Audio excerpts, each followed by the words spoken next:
اشعار جو ہیں کچھ ایسے ہمیں سکھائے جاتے ہیں کہ اے سبز گنبد والے منظور دعا کرنا، جب وقت نظر آئے دیدار عطا کرنا. تو سر یہ براہ راست یہ جو دعا ہے تو اس کا اطلاق جائز ہے؟ نہیں.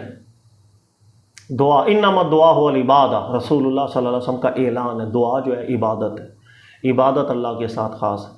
یہ جو دعا ہے نا جو ہم غائبانہ مانگتے ہیں، یہ اس قدر بڑی عبادت ہے. قرآن پاک میں عبادات میں سب سے زیادہ ذکر اس کا ہے. اس کی وجہ یہ ہے کہ یہ انسان کے اندر کی توحید و شرک کو سامنے لے کر کے آ جاتا ہے. جب میں بند کمرے میں بیٹھ کر کسی سے، دیکھو یہاں مجھے کوئی مصیبت آئی اور میں اب کسی کو پکار رہا ہوں، دو چیزیں دیکھیں، پوری دنیا میں چلے جائیں اور آپ کسی بھی ملک میں جا کے بیٹھیں اور دیکھیں سامنے والا بندہ پریشان ہے، وہ پریشانی کے اندر کہہ رہا ہے یا فلاں المدد، میری مدد کر دو یا فلاں، آپ کیا سمجھیں گے وہ کس کو پکار رہے ہیں؟ آپ جواب دیں. سر اللہ تعالیٰ کو، وہ اپنے خدا کو ہی پکارا، جس کو بھی وہ خدا سمجھتا ہوگا وہ خدا کو ہی پکارا ہے. کیونکہ جب انسان تنہائی میں بیٹھ کر ندا کرتا ہے نا تو اس وقت صرف وہ اس ہستی کی طرف متوجہ ہوتا ہے جس کو وہ سمجھ رہا ہے کہ عالم الغیب ہے، وہ جان رہا ہے کہ میں کس پریشانی کے اندر ہوں، جو سن رہا ہوگا کہ میں کیا بات کر رہا ہوں، وہ ہر زبان سے بھی واقف ہوگا، میں کسی بھی زبان میں گفتگو کروں وہ سن رہا ہوگا، وہ قدرت بھی رکھتا ہوگا کہ وہ میری مشکل کو آسان کرنے کے اسباب پیدا کر لے. اس لیے تو وہ پکار رہا ہے. جب آپ تنہائی میں بیٹھ کر کے کسی اللہ کے علاوہ کو پکارنا شروع کرتے ہیں، یہ سارے اوصاف جو اللہ کے ساتھ خاص ہیں وہاں بھی آپ ماننا شروع کر دیتے ہیں. مثال کے طور پر اب میں ایک بند کمرے میں بیٹھ کر کے بول رہا ہوں کہ یا فلاں میری مدد کر دے، میں پریشانی میں آ گیا ہوں. نمبر ایک، میں اس کو عالم الغیب بھی سمجھ رہا ہوں، میرے ذہن میں یہ آ ہی رہا ہوگا نا کہ وہ جان رہے ہیں ابھی میں کس مشکل کے اندر ہوں. جی صحیح ہے، ورنہ میں کیوں پکار. نمبر دو، وہ میں یہ بھی سمجھ رہا ہوں کہ میں کسی بھی زبان میں مانگوں گا وہ سمجھ جائیں گے. یہ بھی میں یہ بھی سمجھ رہا ہوں کہ اس کو اتنی طاقت بھی ہوگی کہ وہ میری مشکل کو آسان کرنے کے اسباب بنا دیں گے. ایسے تو اللہ کے جو اوصاف تھے آپ یہی تو دے رہے ہیں. پھر آپ تعویلیں بیچ میں کریں گے، تعویلوں سے کوئی فرق نہیں پڑتا. عبادت کے اندر تعویل کر کے بھی گھسنے کی اجازت نہیں ہوتی.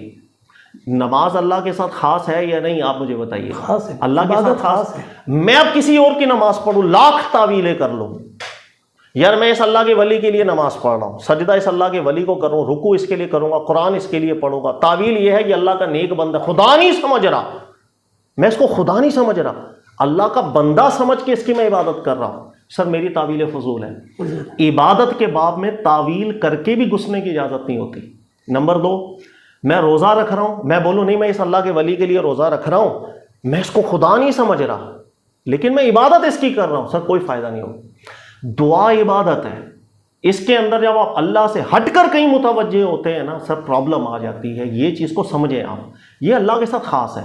قرآن کی آیت پہ غور کریں، فَإِذَا رَكِبُوا فِي الْفُلْكِ دَعَوُا اللَّهَ مُخْلِصِينَ لَهُ الدِّينَ. جس وقت یہ کشتی پہ سوار ہوئے طوفان آ گیا. اب مشرکین بہت سے خداؤں کو مانتے تھے، اچھا سمجھتے وہ بھی یہ تھے کہ سب سے بڑا ایک ہی ہے، جی سب سے بڑا رب ہے، یہ مانتے تھے، لیکن انہوں نے اپنے شفاع بنائے ہوئے تھے، ان کی عبادتیں کرتے. اچھا عبادت کیا کرتے تھے اس کو اللہ ذکر کر رہے ہیں. جب یہ طوفان میں پھنس جائے نا سارے شرکاء کو بھول کے خالص اللہ سے دعائیں کرنے لگ جاتے تھے. جب اللہ ان کو نجات دے دیتا تھا نا، طوفان سے بچا دیا اللہ نے، اب وہ نارمل زندگی میں دوبارہ آ گئے. فَإِذَا هُمْ بِرَبِّهِمْ يُشْرِكُونَ. دوبارہ سے وہ اس شرک میں مبتلا ہو جاتے تھے. کس شرک کی بات یہاں چل رہی؟ کشتی میں طوفان آنے کی صورت میں خالصتاً اللہ سے بچاؤ کی دعائیں، اور بعد میں جا کر کے پھر دوبارہ غیر اللہ سے مانگنا شروع کر دیا آپ نے. جو سن بھی نہیں سک رہے ہیں، آپ کو جواب بھی نہیں دے سکتے ہیں، ان کو اللہ نے طاقت ہی نہیں دی ہوئی کہ وہ آپ کی مشکلات کو حل کرے. کس نے طاقت دی ہے؟ کہاں قرآن میں ذکر ہوا کہ اللہ نے اس بندے کو طاقت دی ہے آپ کی مشکلات حل کرنے کے لیے؟ نہیں دیا نا. نہیں، میرا گمان اس چیز کو ذہن میں رکھیں آپ. دعا عبادت ہے، عبادت کے اندر کسی تعویل سے بھی گھسنے کی اجازت نہیں ہے. دیکھو ہمارے دین میں عبادت کیا کیا چیز ہے، نماز عبادت ہے، روزہ عبادت ہے، حج ہے، یہ عبادات ہے نا. آپ غیر اللہ کے لیے کر کے تو دکھائیں، کسی بھی نیت سے کر کے دکھائیں. لیکن دعا کی باری آتی ہے نا جب تو ہم پتہ کیا کرتے ہیں، ہم کہتے ہیں ہم اللہ کا بندہ سمجھ کے مانگ رہے ہیں، خدا سمجھ کے نہیں مانگ. اللہ کے بندو دعا خود عبادت ہے، اپنی ذات میں عبادت ہے، اس کے اندر شراکت نہیں ہوتی ہے. اب ایک شخص ہے جس کو میں سمجھ رہا ہوں اللہ کا ولی ہے، غور کیجئے گا. مثال کے طور پر کوئی ایک نیک بزرگ ہے، ان کا نام جنید ہے، میں ایک مثال دے رہا ہوں. ٹھیک ہے، مشہور تھا، اللہ کے ولی ہیں بھائی، بڑے نیک پرہیزگار. ان کا ہو گیا انتقال. سر غور کیجئے گا، یہ اللہ کا ولی ہے، یہ اللہ نے قرآن میں بات کی؟ نہیں رسول اللہ صلی اللہ علیہ وسلم نے نص کی کہ یہ اللہ ہی کا ولی ہے؟ نہیں یہ تو میں نے سمجھا، جی اور بہت سے لوگوں کو میں دنیا میں نیک سمجھوں گا، بروز قیامت اصلیت کھلے گی، ہو سکتا ہے منافق نکلے۔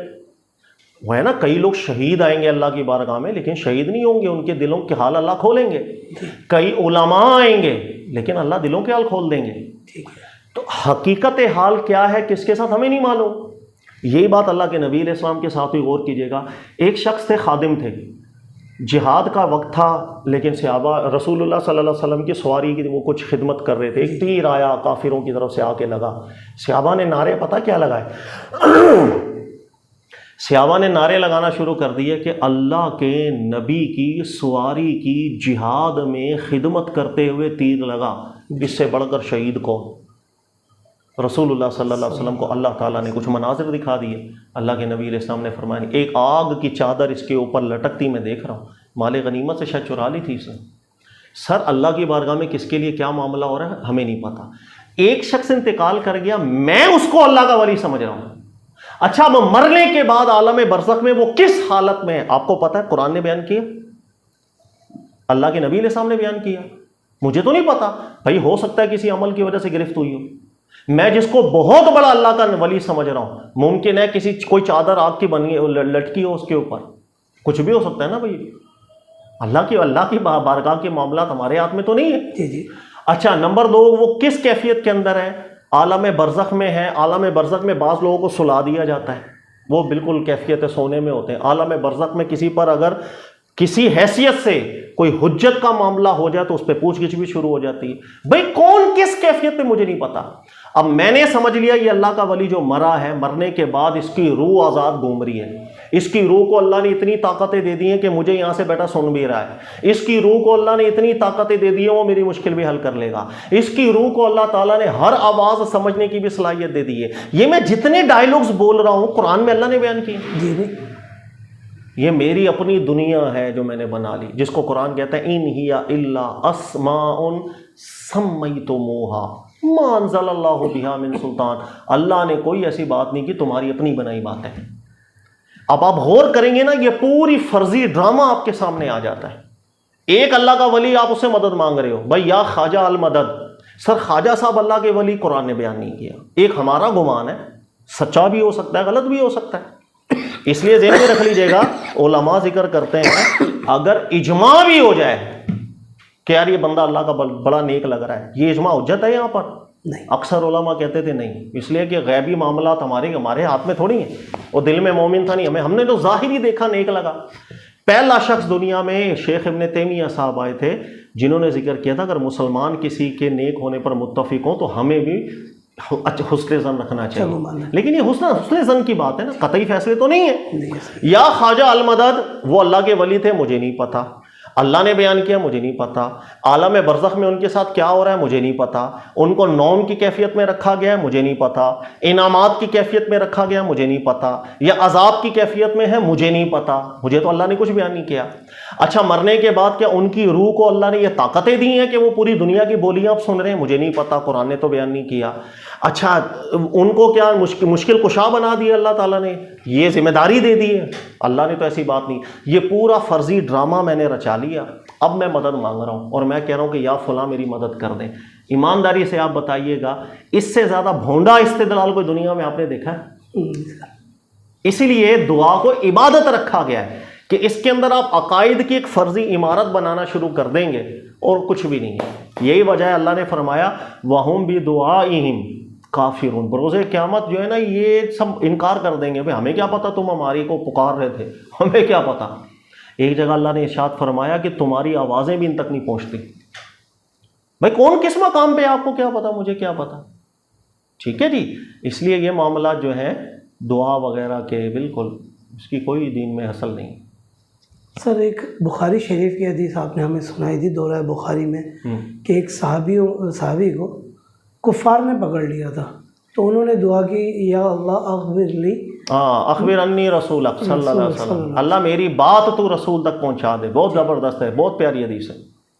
یعنی کہ صحابی نے دور مقام پر، کئی صحابی گئے تھے کافروں نے حصار کر لیا، اللہ کے نبی علیہ السلام نے انہیں بھیجا تھا تو وہ پھنس گئے تھے، ان کو پتہ بھی تھا آپ کافر مار دیں گے مجھے، تو انہوں نے پھر دعا کی اخبرنی نبی کا، اے اللہ میں اس مشکل میں پھنس گیا ہوں، میرے نبی تک اللہ تو کسی طرح یہ بات پہنچا دے۔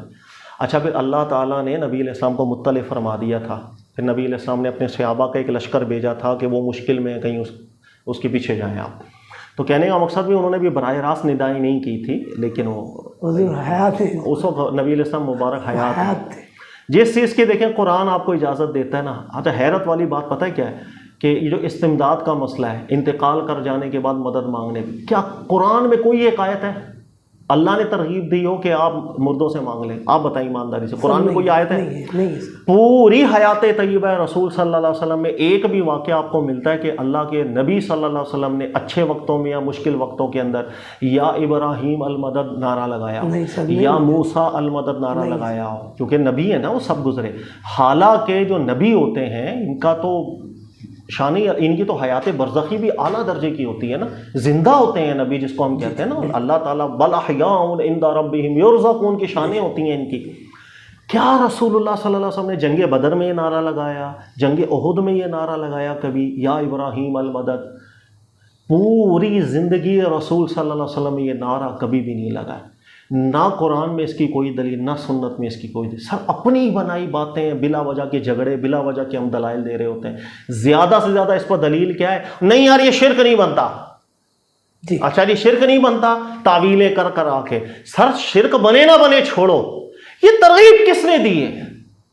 اللہ نے ترغیب دی ہے قرآن میں کہ اس طرح تو مدد مانگو، رسول اللہ نے ترغیب دی تھی صلی اللہ علیہ وسلم کہ اس طرح مدد مانگو آپ۔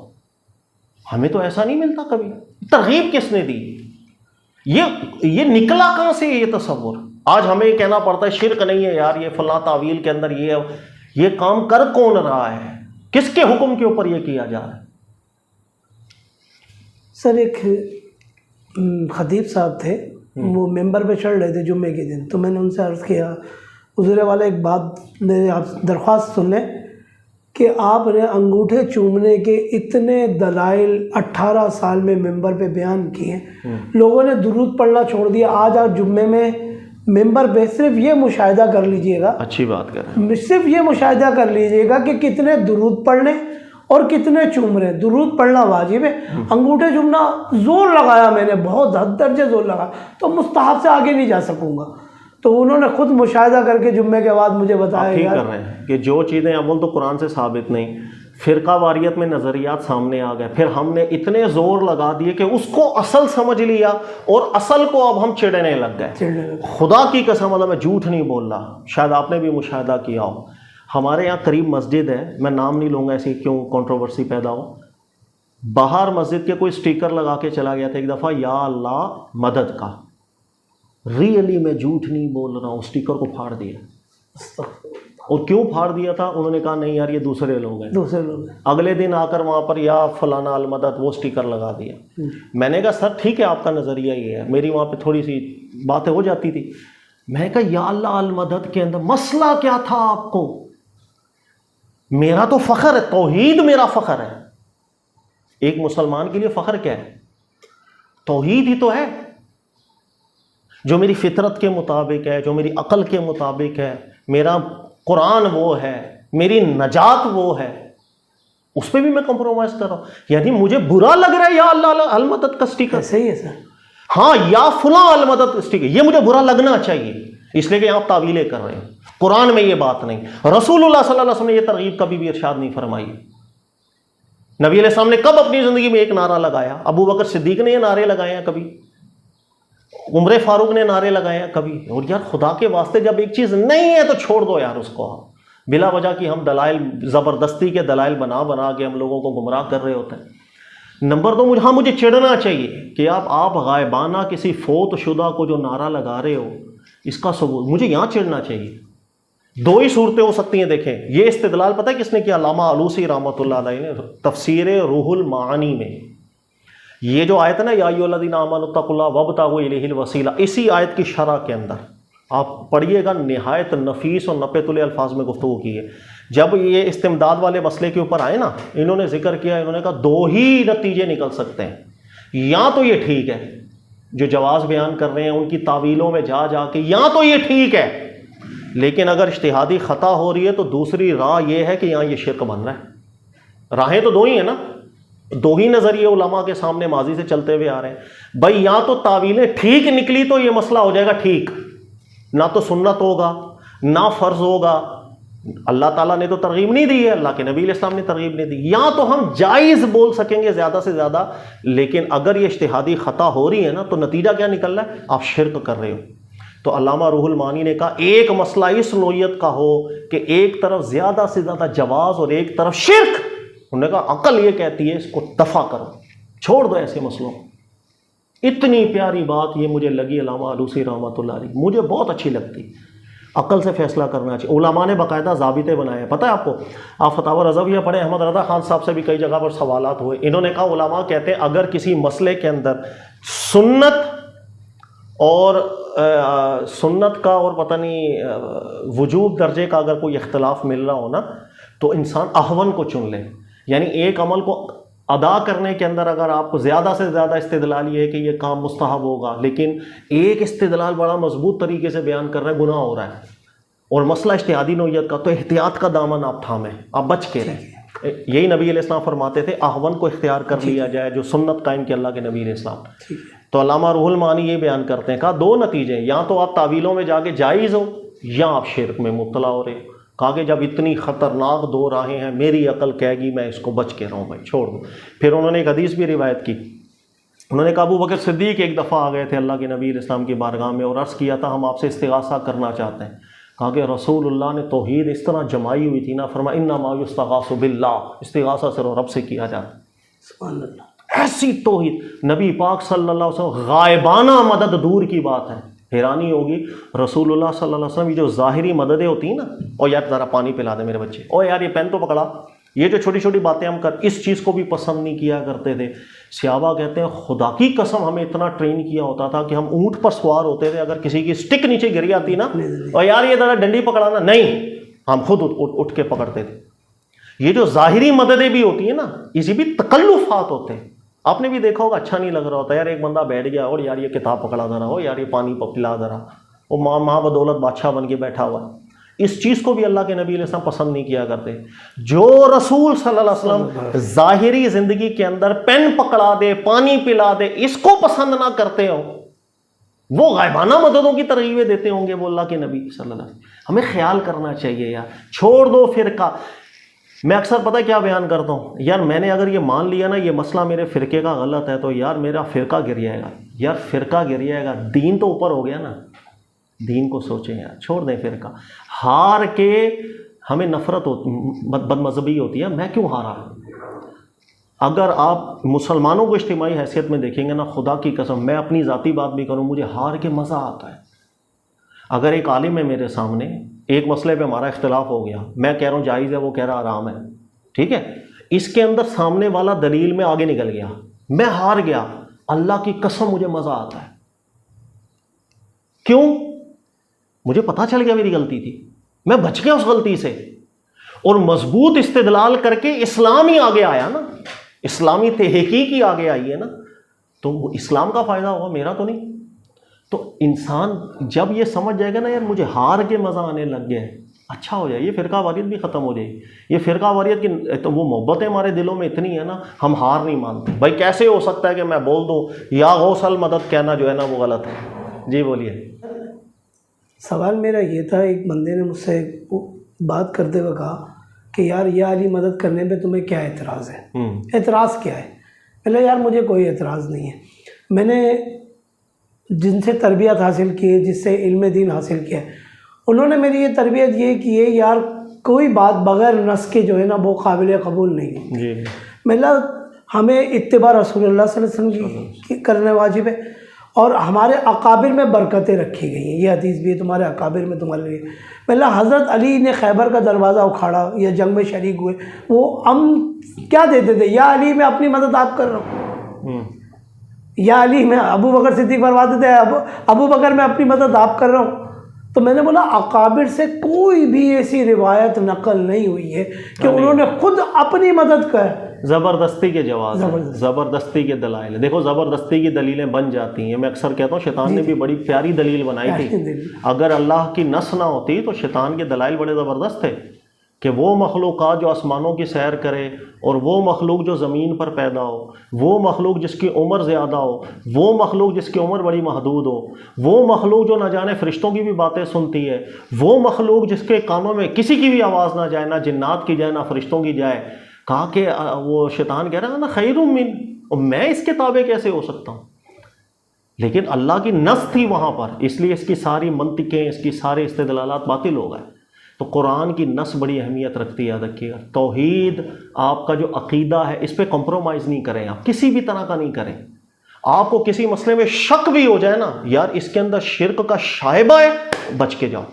آپ کو پتا شرک دو طرح ہے، شرک ایک اکبر ہوتا ہے، ایک شرک اصغر ہوتا ہے. شرک اصغر کس بلا کا نام ہے؟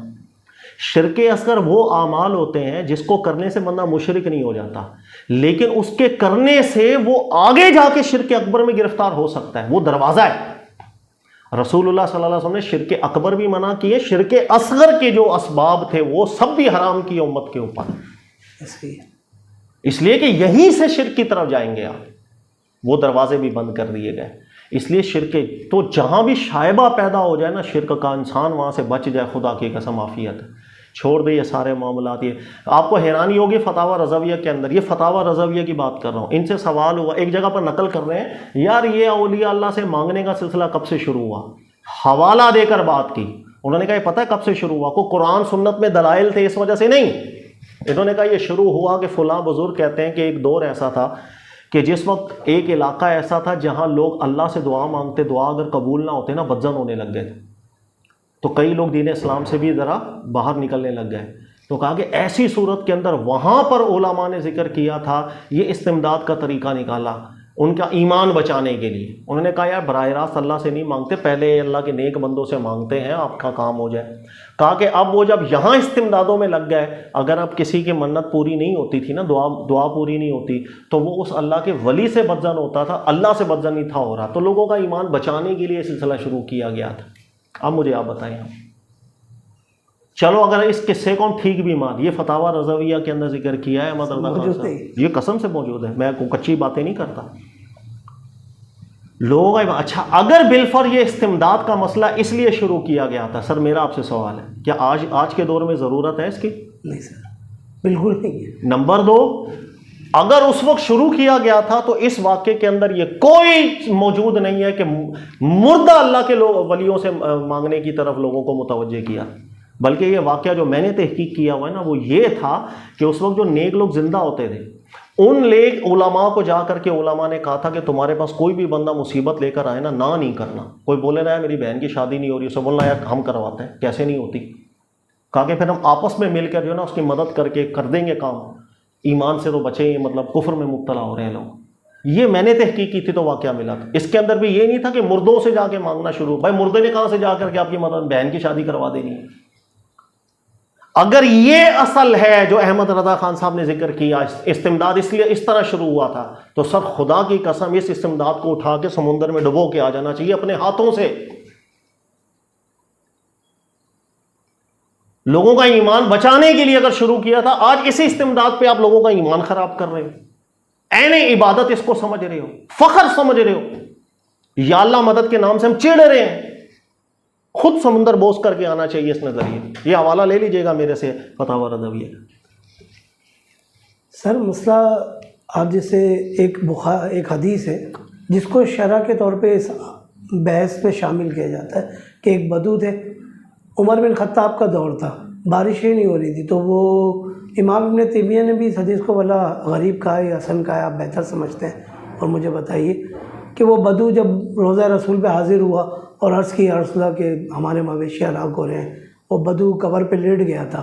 نہیں، یہ روایت صحیح نہیں ہے. روایت نہ سندن بھی اس میں پرابلم ہے، متن بھی ٹھیک نہیں ہے. اس لیے کہ جتنے بھی واقعات آتے ہیں نا کہ اللہ کے نبی علیہ الصلوۃ والسلام کی بارگاہ میں ایک شخص آیا تھا تو رسول اللہ کی قبر انور کو دیکھ کے جا کے چپٹ گیا، بالکل جھوٹے واقعات ہیں، پڑھ کے پتہ لگ جاتا. اس کی وجہ ہے کہ اللہ کے نبی علیہ السلام کی قبر انور شریف ایسے اوپن تھی ہی نہیں. کون آیا، کہاں دیکھی قبر اور کہاں آ کے چپٹا؟ وہ تو حجرہ عائشہ صدیقہ رضی اللہ تعالیٰ عنہ پہ تھی رسول اللہ صلی اللہ علیہ وسلم کی قبر انور. عائشہ صدیقہ وہاں ہر ایک کو اجازت دیتی نہیں تھی آنے کی، چیدہ لوگوں کو شروع میں اجازت دیتی تھی، اس کے بعد آپ نے بالکل بند کر دیا تھا. پھر مدت گزرنے کے بعد کسی ایک کو اجازت دے دیتی تھی آپ، تاکہ اللہ کے نبی علیہ السلام کی جو قبر شریف کی نشانی ہے وہ سلامت رہے، بھول نہ جائے لوگ. آپ بات سمجھ میں آئی ہے؟ تو یہ جتنے بھی واقعات ہوتے ہیں نا، وہ فلاں بندہ آ رہا تھا، وہ اللہ کے نبی علیہ السلام کی قبر انور دیکھی، سواری سے اتر کے باغ کے جا کے لپٹ گیا، یہ سب پرابلم ہے اس کے اندر۔ اسی طرح جو یہ واقعات بنائے جاتے ہیں، فلاں اللہ کا ولی آئے قبر کے اندر، رسول اللہ صلی اللہ علیہ وسلم نے قبر انور سے اپنا مبارک ہاتھ مارنے، سب جھوٹے واقعات۔ اس لیے کہ صحابہ کے بعد سے ہی، صحابہ کے دور کے بعد سے ہی اللہ کے نبی علیہ السلام کی جو اصل قبر انور والی جگہ اس کو پیک کر دیا گیا ہے، اس کے بعد سے کوئی بھی نہیں جا پاتا، وہ اصل قبر انور شریف کی جگہ تھا۔ وہ کہاں چلا گیا بھائی، کہاں سے چلا گیا اللہ کے نبی علیہ السلام کی قبر انور شریف تک، جہاں اللہ کے نبی علیہ السلام نے اپنا دستے مبارک باہر نکالا اور کسی نے چوما؟ یہ سب باتیں پتہ چل، دیکھو چور کی داڑھی میں تنکا پکڑا جاتا ہے، چور چوری کرتا ہے، ثبوت چھوڑ دیتا ہے، جھوٹے قصے جو ہوتے ہیں نا وہ بنانے والے بھی ثبوت چھوڑ دیتے ہیں، پکڑا جاتا ہے کہ یار آپ غلط بات بنا رہے ہو، ٹھیک ہے۔